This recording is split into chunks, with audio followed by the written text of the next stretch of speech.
Yo, what's good, my nephews and nieces? This is your favorite Uncle Demi, and today I have another special banger for you, right?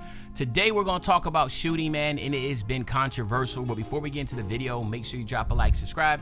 As like of the video, push the video to the recommended, and of course subscribe and put your note again for my daily uploads. Without further ado, let's hop straight into the video. Okay, so if you have been living under a rock, or if you're not on social media, which is acceptable, I know a lot of people are not on Twitter and Reddit and all that type stuff.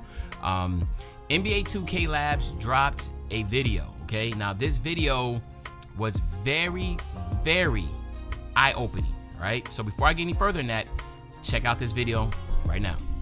This is why you might be missing your jump shot green windows on 2K25. Here are two green windows from the first two shots of the same jumper. And if you had released both shots at 590 milliseconds, represented by the dotted line here, you'd green both. And as you can see from the chart, if we judge by timing only, the green window will move slightly from shot to shot. But visually though, it is actually still in the same spot of your jump shot animation. Remember this part, it is important for what's to come.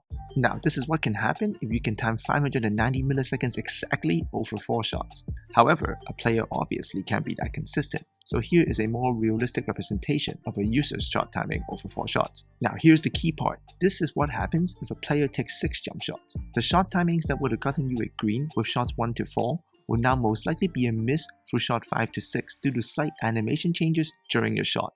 To green more in 2K25, you're going to really have to pay attention to your jump shot's animation ideal release point instead of relying solely on feel or timing. How you feel about the shooting change? So yes, you heard that correctly. The green window is actually moving. All right, now from what 2K Labs is saying, it's based upon the animations that you get when you receive the pass, so you're not going to get the same type of release every single time.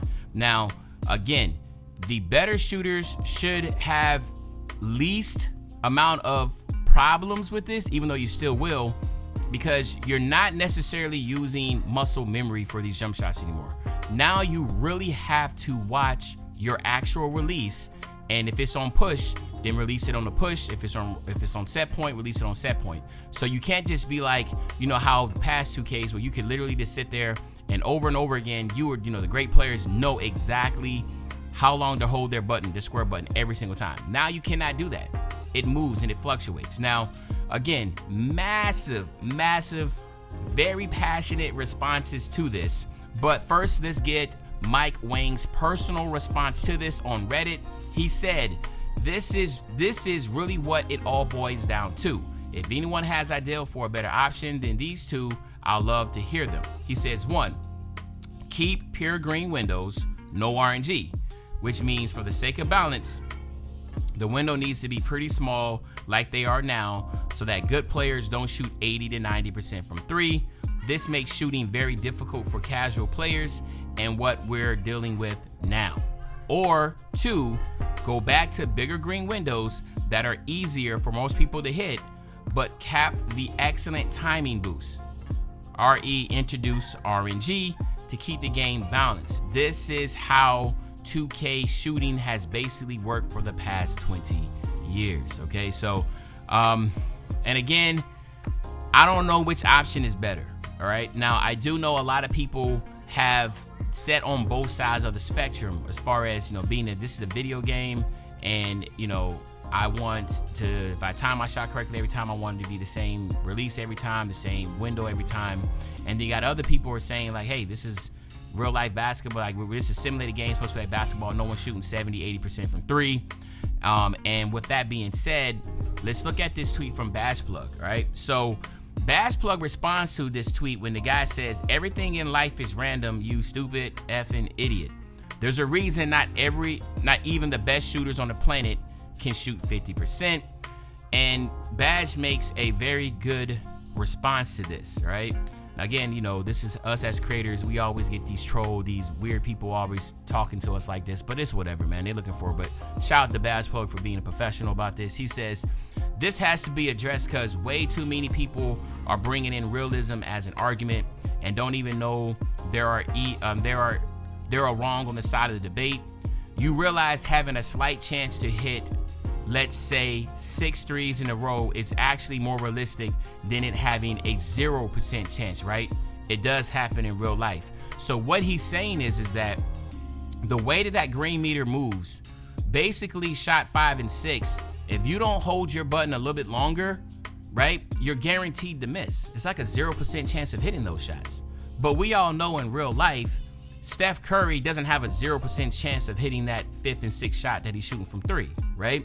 So again, realism and video games is going to be a debate, but I am actually really do agree with Bass Plug on this. But again, you know, it's so many different ways to look at this, I guess you can say.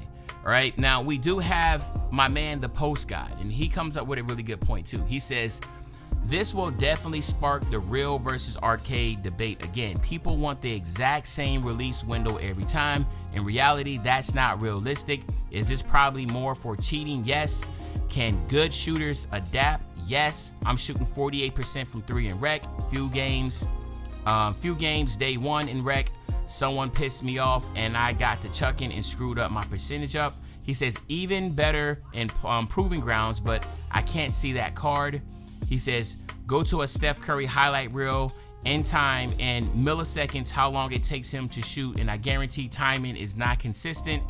If you start from catch to release, only consistency is form and release. Can you adapt? Now, again, he makes another solid point.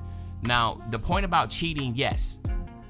By having this floating green window, there's no way strike packs are going to be able to do that, right? Because a strike pack is meant to release at the same time. So even if you release at the same time every time, you're not going to hit all your shots. So remember, this is all about now what you need to do is look visually at your jump shot and release it. Do not just like, you know how back then I used to be able to just like catch the ball, not even look, hold down square, release because I know my timing. Now you can't do that. You have to look at your actual follow through and release it based upon the animation you're looking at. Because some people will get a gather, some people will slide a little bit, sometimes the ball will, bounce a little bit. It's just so many different variables now when you catch the ball that you cannot just go off that. And he makes a point that Steph Curry doesn't release a shot every single time based upon the contest and that type of deal. But then I can hear the other side of the argument. People are like, yo, like, this is a video game. So my question to you is this, what do y'all think? What do y'all think is the best way to deal with this? I'm very, very curious to know about that because I know a lot of people right now, the best players in the league and in 2K right now, we're talking about the best former 2K League players, they're barely shooting 50%, right? Barely shooting 50%. So that's something to keep in mind, all right? But now let's change it a little bit. Excuse me. Bash Plug found something I thought was pretty dope. I think y'all should notice this. He says, something I just noticed, you can now report players in game for boosting or cheating in NBA 2K25.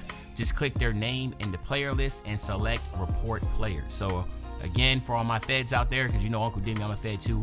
I like to get rid of all the boosting and cheaters. So if you see someone cheating, just go ahead and click their name and report them. That is that easy. I think that's a massive W for 2K.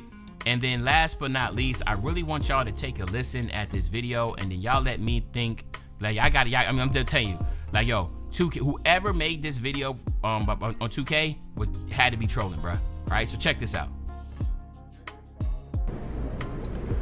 I like to look at the defender in their eye, see what they're scared of, and then I give it to them. Thank you, Michelle. That's crazy. Yo, who at 2K put that in there? That is a pause, man. That is a pause. Like, you can't make this up, yo. Like, that is insanity. Okay, so I just thought that would be something to end on a good note. Something that's really funny. I'm not a My Career player, but again, people that found that response is absolutely insane, man. I thought that was crazy, but y'all let me know in the comment section what y'all think right now, man. What do y'all think about shooting? Like, should it be more realistic or should we stick to more of the arcade like it has been for the past couple years, for the past 20 years from Mike Wang's own voice? Let me know. But other than that, it's your favorite old head, Uncle Demi. I'll be back really, really soon on the banger, man. When I say back soon on the banger, you know exactly what I'm talking about. I'm talking about tomorrow, man. I'm out.